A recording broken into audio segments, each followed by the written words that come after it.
This is a Renegade Row. It's so good for your core, your low back, your upper back, and pretty much every muscle in your body. So Renegade Rows are one of my favorite exercises, and I do them quite frequently by myself or in my classes that I teach. So I thought that I must include the Renegade Row for this challenge of 100 exercises and scriptures you should master in 2023. Now I chose the Renegade Row also because I was thinking that being a Christian is kind of like being a renegade against this world that we live in. But when I researched it a little bit more, that's not quite what being a renegade means. So a renegade is somebody who leaves their faith for another faith. And in this case, the new Christians were leaving their Christian faith because people were trying to convince them that there was another gospel. And Paul was addressing this issue in Galatians. So I'm going to read you this verse that we should memorize in 2023. It is Galatians 1, 6 through 8. I am astonished that you are so quickly deserting the one who called you by the grace of Christ and are turning to a different gospel, which is really no gospel at all. Evidently, some people are throwing you into confusion and are trying to pervert the gospel of Christ. But even if we or an angel from heaven should preach a gospel other than the one we preach to you, let him be eternally condemned. So, let's not be renegades and turn away from Christ. We can do the Renegade Row because it's a great workout, and I'm going to do a Renegade Row workout with you right now. So first of all, I'm going to teach you how to do a Renegade Row in the first place if you don't know how. So if you're new to a Renegade Row, you might not want to use any weights at all. So I'm just going to move these weights aside. You might not have weights, so you don't want to say I can't do this because I don't have weights. So if you're new to Renegade Rows, you're just going to be on your hands and knees. And then you can start by bringing one arm up by squeezing your scapula muscles, and then bring the other one, and then we're just going to go back and forth like that. All right, and then we're going to take it to the next level, which is getting yourself into a proper plank. Now, we've talked about proper planks before.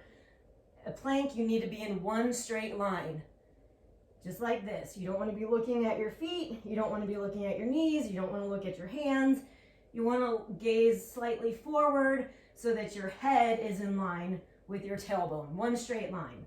So now if you can hold a proper plank, you can start adding a Renegade Row to this. So now you're going to start bringing one arm up, squeezing your scapula, and then bringing the other one up.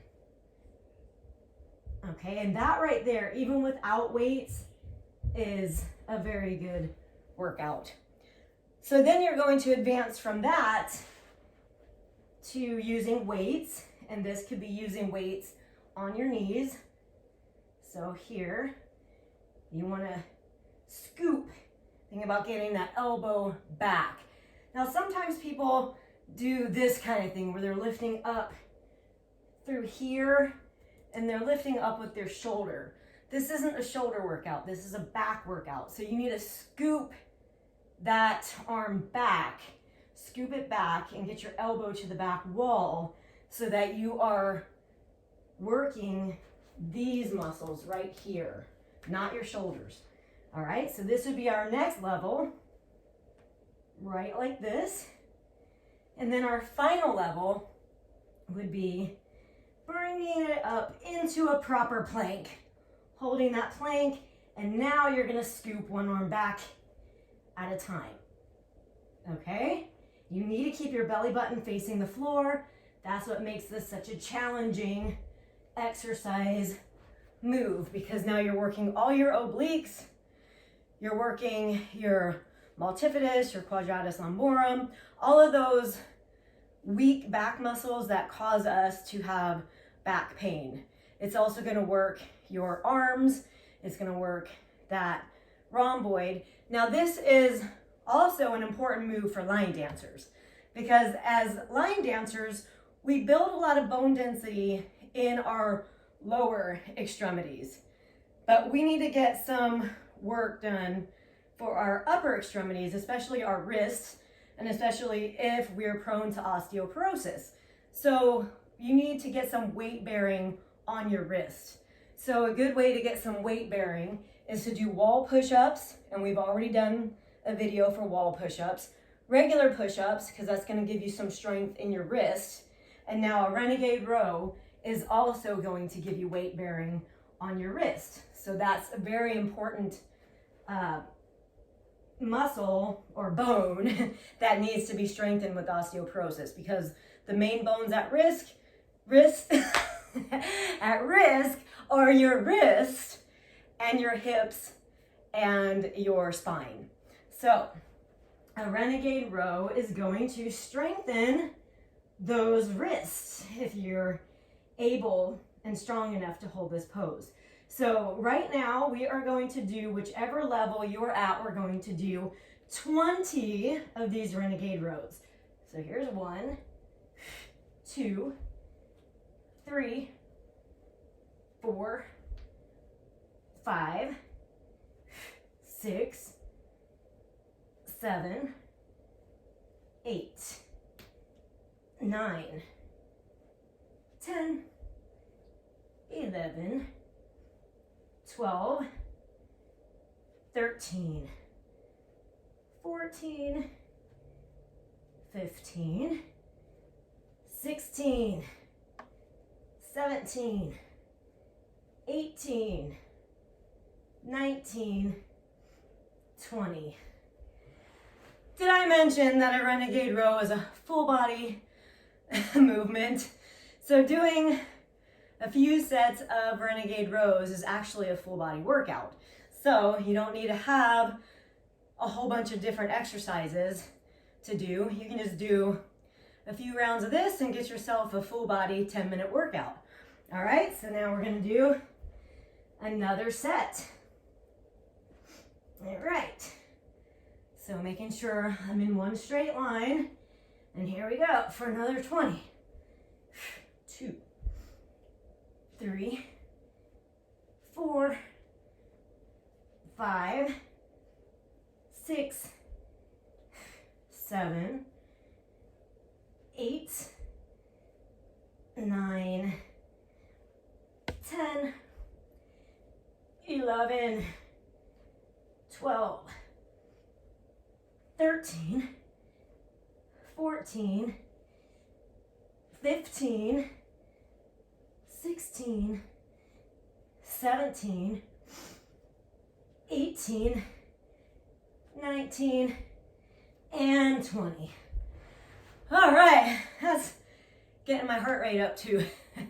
So renegade row is kind of metabolic, where it's a little bit aerobic. Even though you're not running around doing stuff, it's still getting your heart rate up. You can hear my breathing is getting challenged.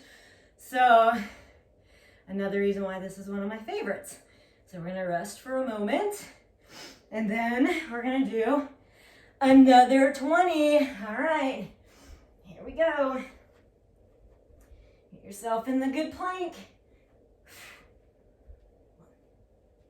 2, 3, 4, 5, 6, 7, 8, 9, 10, and 10, 9, 8, 7, 6, 5, 4, 3, 2, and 1. All right, a little more rest. So we did 20, 40, 60. We're doing up to 100. So that's your challenge. We're gonna do 100 Renegade rows in this workout today, and we're gonna see how you feel with that. All right, a little bit more rest. Whew. And then we're ready to go into our next round. All right, get that good plank. And we've got 1, 2, 3, 4, 5, 6, 7, 8, 9, 10, and 10, 9, 8, 7, 6, 5, 4, 3, 2, and 1. Woo! I'm feeling it. I hope you are too. So remember to use your modifications if you need them. You might not be able to do it in full plank with 12-pound weights, but you could do this whole 100 Renegade workout with your knees, with no weights, progressing on and on. All right, so you ready for our last round? Here we go. And my palms are starting to get a little bit sore, so you can rub those out.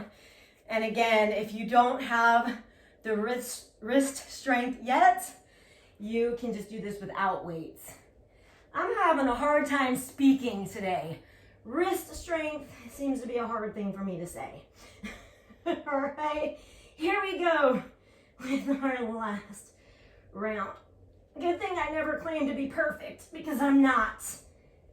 Being a Christian is not professing to be perfect. It's just the opposite of that. 7,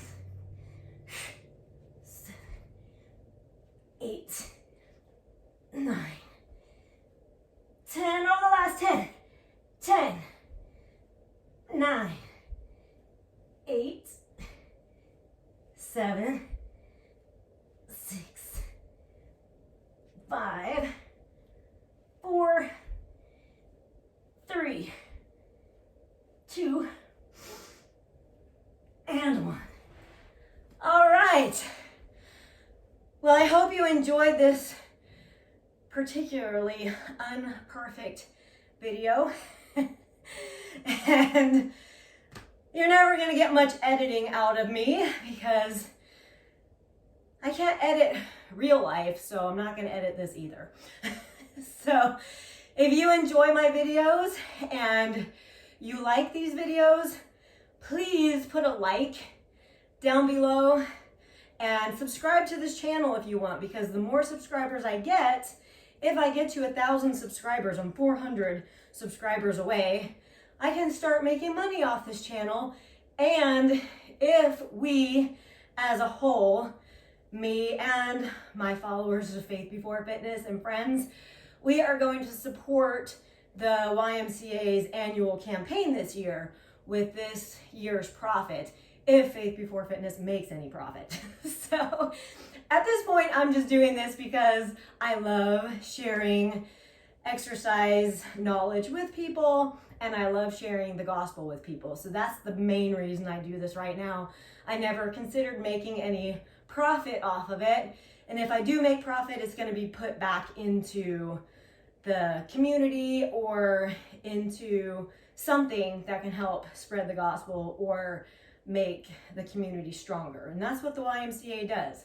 It makes the community stronger, and it also shares the gospel. So that's why I'm choosing the YMCA's annual campaign this year, and then next year we'll reevaluate and see what ministry we want to support from there. So if you want to be part of this, then be sure to subscribe and like this video. So I will see you soon for another exercise that you can master and another verse you can master. So I'll see you soon. Have a great day. Bye-bye.